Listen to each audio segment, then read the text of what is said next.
Hey guys, and welcome back to my channel. This is the second video in my series of Donald Trump impeachment or whatever I decide to call it. But if you made it through that first horrible video of me reading things, you'll understand why I did it. For this one is going to cover strictly the unclassified August 12th, the Honorable Richard Barr, Chairman of the Select Committee of Intelligence of the United States. It is the whistleblower report. Once again, I'm going to show you that I have the actual report because I don't want anyone to come for me. This is the actual report that we are looking at. This is not me pulling things out of my butt or making things up, because I know the Trump trolls in the comment section are going to be like, you don't know what you're talking about. You don't have the report. No, lovely ladies, I printed this out the morning it came out, and I have read it several times, and I got so lots to say. Okay, so I want to read parts of it. And I'm sorry, a lot of this is going to be me reading, and I'm so sorry. I know I'm not the best reader. Okay, so. Okay, let's do this. Okay, in the course of the official duties, I have received information from multiple U.S. government officials that the President of the United States is using his power of office to interfere, to solicit interference from a foreign country in the 2020 U.S. election. The interference includes, among other things, pressuring a foreign country to investigate one of the president's main domestic political rivals. The president's personal lawyer, Mr. Rudolph Giuliani, is central figure in this effort. Attorney General Barr appears to be involved as well. And this went to, the reason I read the first Honorable Richard Barr is because it went to him first. This went through them first, and they tried to cover it up. And we'll talk about the cover up in another video. I'm just covering some of the important things in each one so that it's not a very long video and you can go and pick and choose the videos you want to watch, and they're reference videos, basically. Okay, so let's jump into the first bullet point. And I'm not going to read the whole report, but I didn't read the other whole thing, but we're going to point out the important parts. Okay, over the past 4 months, more than half a dozen U.S. officials have informed me of various facts related to this effort. The information provided herein relates to me in the course of my official interagency business. It is routine for U.S. officials with the responsibility for particular regional functions of portfolio to share such information with one another in order to inform policy-making analysis. I will not direct witnesses to most of these events described. However, I found my colleagues' accounts of these events to be credible because in almost all cases, multiple officials recounted fact patterns that were consistent with one or another. In addition, the variety of information is consistent with private accounts that have been reported publicly. Okay, so why did I read that part and why is it so important? A lot of people are saying that this report is not credible because it is hearsay. He is reporting on what he heard from multiple credible sources. When it comes to things like hearsay, you can be backed up if what you're saying, like when you go on trial, what you say, if it can be backed up, it becomes admissible. Like if they say that, hey, he pressured the Ukrainian president to make decisions about investigating Hunter and Joe Biden and the debunked Ukrainian servers, and you have the transcript that backs it up, kind of makes it legit, and it literally, this backs up that. Go watch my video on that. This backs up what he's saying here. Crap, I just got makeup on that. Awesome. Okay, so I am deeply concerned that the actions described below constitute a serious and flagrant problem, abuse, or violation of the executive order that does not include the difference between opinions concerning public policy matters, consistent with the definition of an urgent concern. Why is that important? When they say an urgent concern, it is a matter of national security. This is something that is putting our national security at risk. And people are like, he's not putting our national security at risk, asking. Yes, he is. When you trade favors with a foreign government for help getting you elected, they can then use that information to blackmail, bribe, or kind of convince you to do things their way. Why do you think that Russia has such a hold on Trump? Because they helped him win, and he knows it. Okay?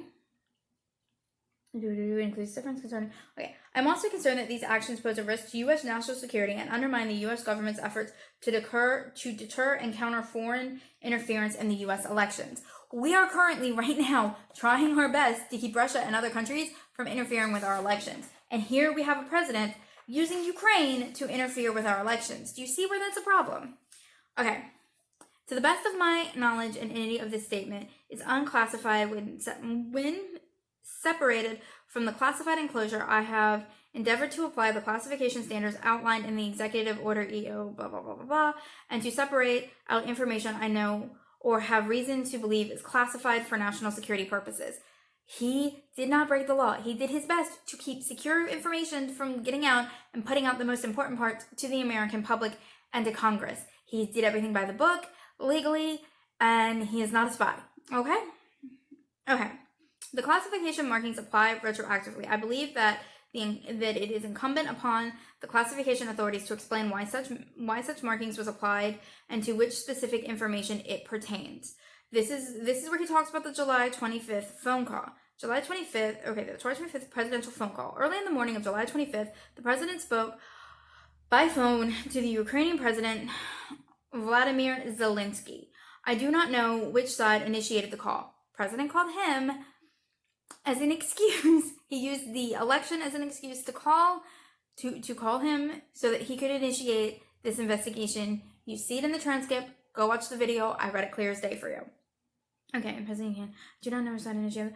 This was the first publicly acknowledged call between the two leaders since the brief congratulatory call to Mr. Zelensky after he won the presidency in April 21st. I mentioned that he called him, and then he's re-congratulating him as an excuse to get a hold of him because he just put their aid on hold.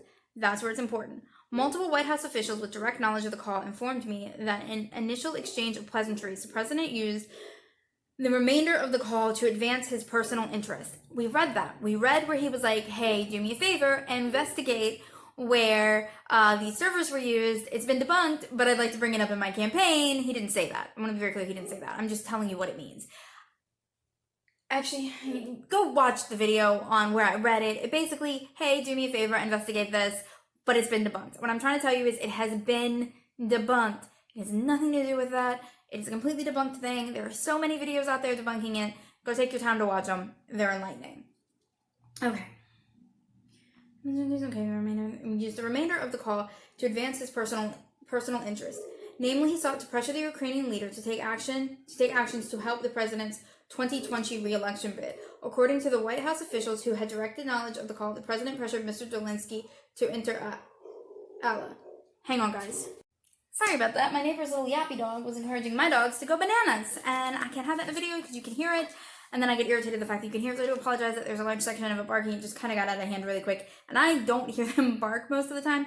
I just kind of, drown it out, so it takes me a minute to register that they're actually barking. Which, here they go again. Yeah, my little lab pit mix will bark at nothing.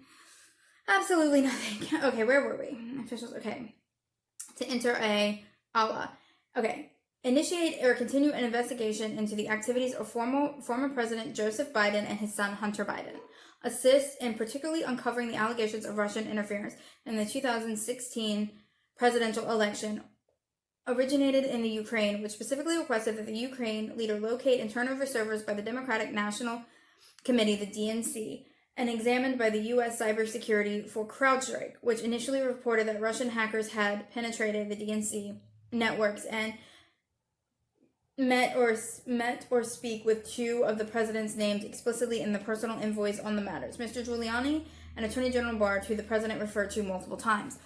Now, people are trying to say that this isn't credible, that this isn't firsthand knowledge. If you look at this and go back, I said, and watch the video where I read parts of this and talk about it, it corroborates this. This corroborates that bit of hearsay. And it's concerning. It's genuinely concerning. And the fact that we act like it's not concerning and the Republican talking points are it's hearsay and you don't know for fact, their own thing that they released from the White House backs up what's in this whistleblowers report. That's important. That is extremely important to understand. That what they're saying is not true. They're asking you to not believe your lying eyes. I'm looking the transcript. It says exactly what it said in the whistleblowers report. He is trying to pressure Ukraine into basically giving him help in the 2020 foreign aid he's trying to get in the 2020 election. So that's a pretty big deal.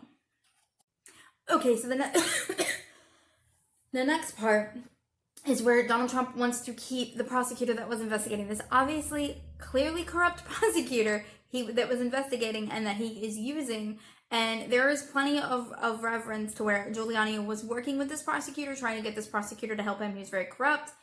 And because he was getting help, Trump wants to keep him in the thing. And we don't have the full transcript, so I would like to see the full transcript because I think it would back this part up. But I'm going to read it to you and then we're going to go from there. The president also praised the Ukraine's prosecutor general, Mr. Yuri Lusenko, and suggested that Mr. Lusenko might want to keep his position, noting, starting in March 2019, Mr. Lusenko made a series of public allegations which he later had to walk back about the Biden family activities in the Ukrainian officials' purported involvement in the 2016 election and the activities of the U.S. Embassy in Kiev. Okay, so this prosecutor made so many allegations that he couldn't back up, that he couldn't support, that were fake. There's a whole news video where he talks about how there was no proof of what was going on, but he wants to keep him because he thinks that he can use him to prove that Hunter did something illegal. And once again, I will do a video on how what he did was not illegal. Okay. Nepotism, yes. Illegal, no. Okay. The White House, who told me the information, was deeply disturbed by what had transpired on the phone call. They told me that there was already an ongoing discussion with White House lawyers about how to treat the call because the likelihood that the officials retelling it, that they had witnessed the president's abuse of office for personal gain. Okay, so now the reason I read that, hang on guys. Sorry guys, my husband called and he's gonna pick me up a latte because he's a good husband. But the reason that is so important is that it later discusses in the transcript, which I'm gonna read now. And then we're gonna take a break from the current transcript for a moment. We're gonna discuss some things, but so we're gonna skip down several bits, and this is very public access. You can go read it for yourself. I'm not trying to hide anything. I'm just gonna skip down to the important parts. Aside from the above mentioned cases reportedly dealing with Biden and his family in the 2016 election, I was told by the White House officials there were no other cases discussed. Why is that so important? Because the only cases that he wanted to discuss were the cases that affected his election. He wanted to once again go after Hillary Clinton and try to prove, like, one of his biggest, like, white whales things is proving that he had nothing to do with Russia, even though most of us are still convinced he very much had a lot to do with Russia. And that he definitely, there's proof where he tried to cover it up. So, there's no ifs, ands, or buts about that. He tried to cover it up. So, that's just fact.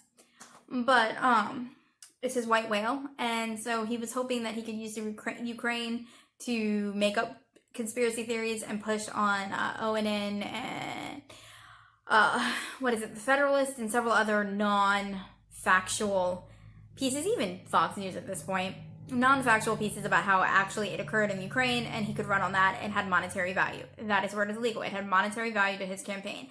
Then he went after Joe Biden, where it shows that he's going after who he thinks is going to be his biggest threat in the 2020 election. I genuinely hope Joe Biden isn't his biggest threat because he's not the candidate of my choice.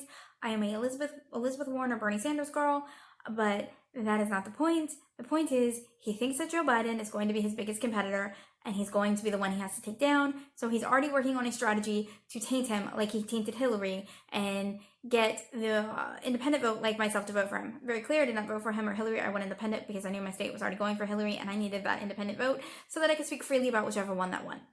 Okay, I will admit to that. But he knew that what he was doing was monetary gain. Now, I read to the part where they are trying to cover it up. The Ukrainian person publicly acknowledged, the Ukrainian was the first side to publicly acknowledge the phone call on the evening of July 25th. You know why Ukraine was the one to firstly admit to this phone call? Because his aides know how bad this is for him. They tried to put it on a separate server, and we're going to talk about that part in a minute, but I want to keep reiterating the fact that he was trying to trade the missiles and the, $340 million in aid that he added. I think it was like $200 and something million in aid, and then he added another 140 when he got what he wanted. They wanted that aid traded, so there's your quid pro quo that no one's talking about. They knew going in that if they wanted the money, they kind of had to kowtow, bow down to, kiss the ring of Donald Trump. And once again, this transcript proves it. Go watch that video. Okay, so now we're going to get into efforts to restrict access to the related calls. In the days following the phone call, I learned from multiple U.S. officials that the senior White House official had intervened to to lock down all records of the phone call, especially the official word-for-word transcript, which we still haven't seen. At this point, that transcript, minus any like major sensitive stuff, should be reported to the public. I want to see that whole transcript. I want that whole transcript given to Congress because I guarantee you it was St. Trump. The transcript of the call is especially the word-for-word transcript of the call that was produced, as is customary by the White House Situation Room. The set of actions undiscorded to me, the White House officials understood the gravity of what had transpired in the call. White House officials told me that they were directed by the White House lawyers to remove the electronic transcripts from the computer system in which such transcripts are typically stored and coordinated, finalized, and distributed to cabinet-level officials. Instead of the transcript was loaded onto a separate electronic system that otherwise used to store and handle classified information of especially sensitive nature. This was not a sensitive nature thing. This was Donald Trump's team seeing how bad this conversation was and making an effort to cover it up. And it is as bad as it sounds. When you have to move it to a separate server to hide what the president is saying, we need to see those transcripts, especially to sensitive nature. One White House official described this act as an abuse of the electronic system because the call did not contain anything remotely sensitive from a national security's perspective. Once again, if it does not contain any sensitive material to a national security's perspective, he obviously is trying to hide politically damaging things to him because people have leaked what is happening. And I'm a huge fan of leakers, and we'll get into that in a different video in a minute. I do not know whether similar measures were taken to restrict access to other records of calls, such as contemporaneous handwritten notes taken by those who listened in.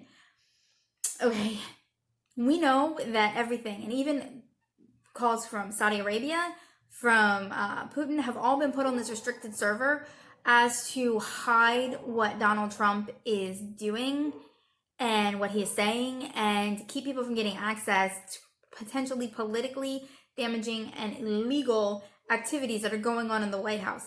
This is unprecedented, people. This has not been done since Nixon, and Nixon was nearly impeached for it. Okay, ongoing concerns. On July 26th, a day after the call, U.S. representatives of the Ukrainian National Kurt Volt visited Kiev and met with President Zelensky and a variety of Ukrainian political figures. Ambassador Volker was accompanied in the meetings by the U.S. ambassador to the European Union, Gordon Sondland.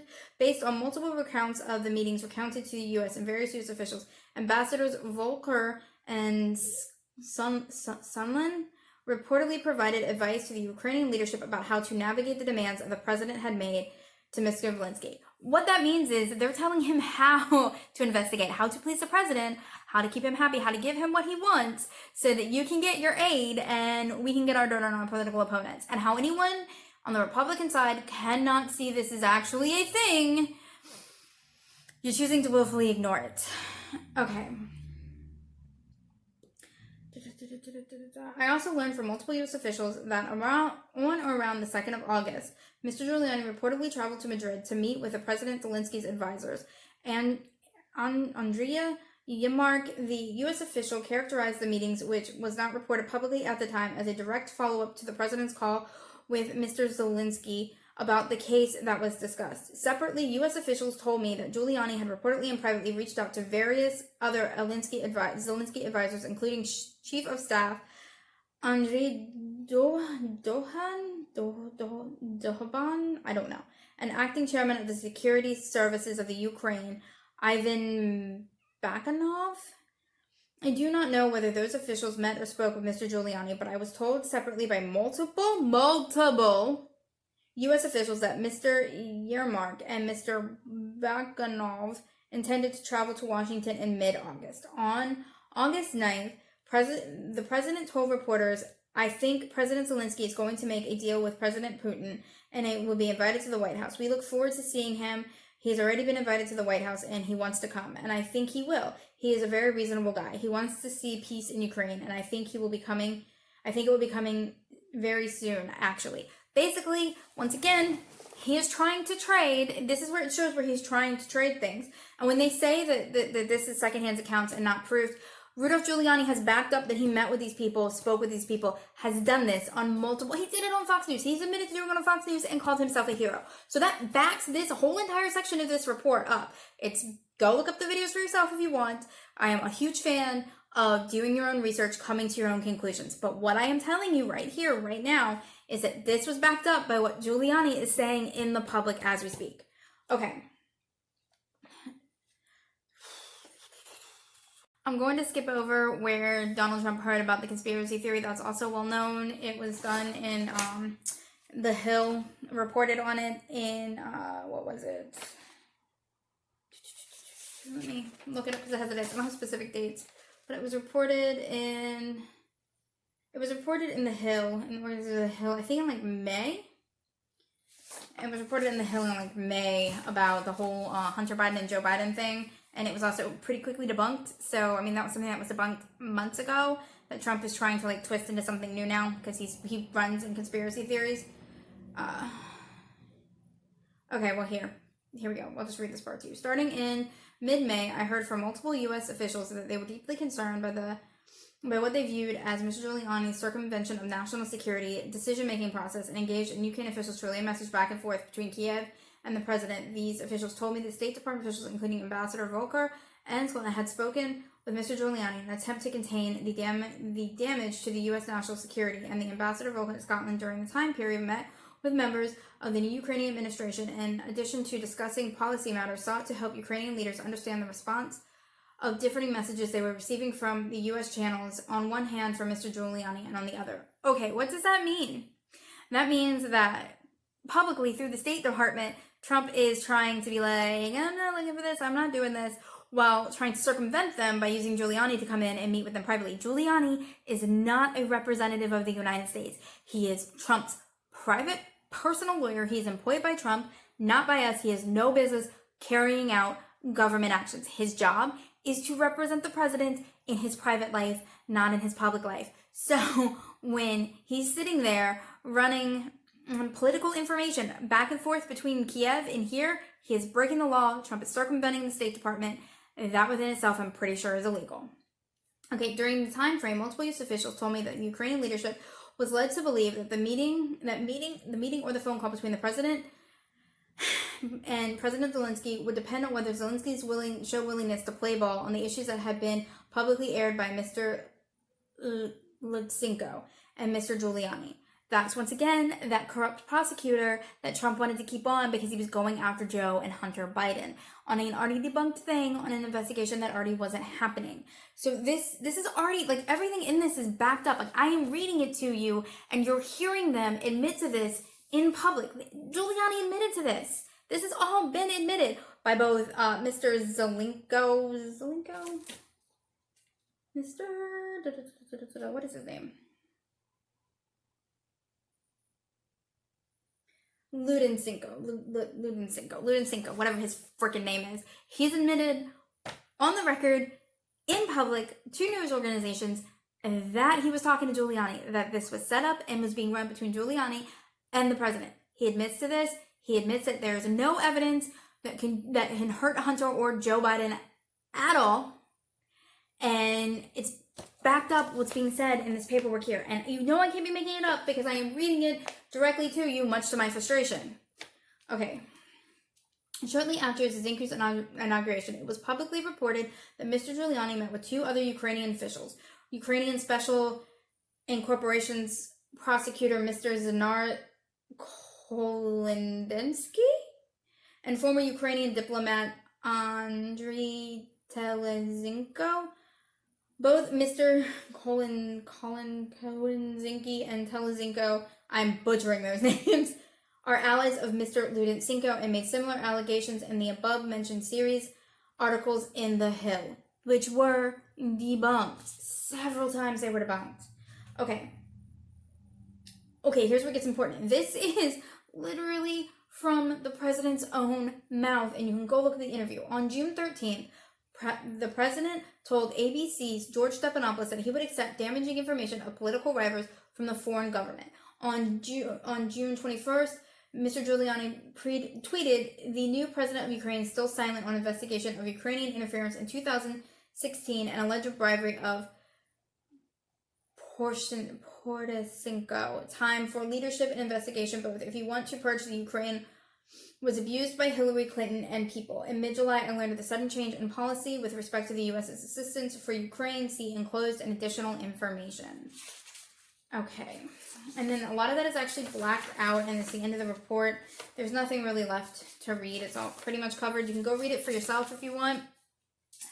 But basically, what is happening is that at the beginning of July, Donald Trump held the aid and made it more than abundantly clear that if they wanted that aid, if they wanted to be able to buy missiles, if they wanted to be able to get that defense money, which he had no right to hold up, by the way. This was a congressionally approved money. He had zero rights to hold it up. Zero. He had zero rights to hold it up. That they would have to play ball and the willingness. And it says so in the report. And when people say it's a secondhand report, you saw where the President of the United States said he would take help from a foreign government while he's negotiating with a foreign government that we don't know about at the time. We did not know that he was negotiating with Ukraine for information, but we now know he was negotiating with Ukraine while saying on public television that he would take foreign aid help if he could. The President of the United States very, very clearly violated the law and then attempted to cover it up by putting it on a second server. But we're going to discuss that in the next video, and I will see you next video.